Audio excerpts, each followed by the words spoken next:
Oi, Julinha, foi bom você me chamar.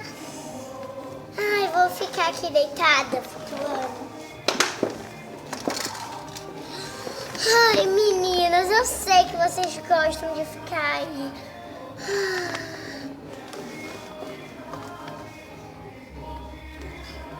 Dá pausa.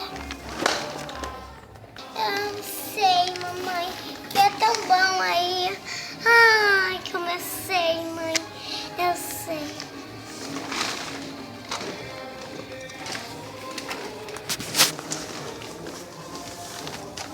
Ai, como é bom. Eu vou tirar meu biquíni. Quer dizer, eu vou tirar minha roupa.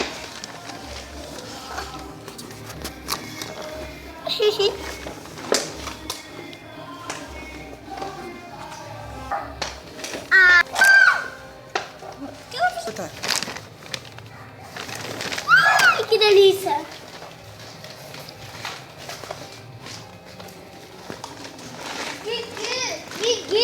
Gigi!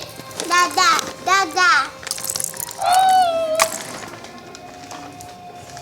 Eu vou entrar! Oi, gente, desculpa. Ah, que você não falou?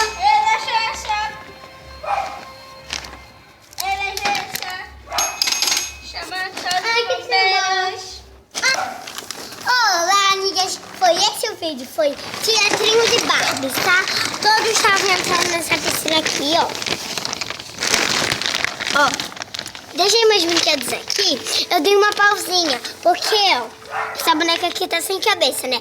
Eu dei uma pausa para colocar, entendeu?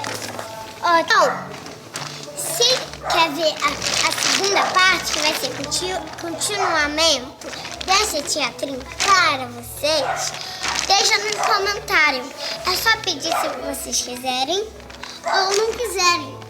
Quem não viu o outro vídeo, tá bom? Deixa no comentário que vai ficar os links aqui embaixo para vocês verem os meus outros vídeos. Tchau!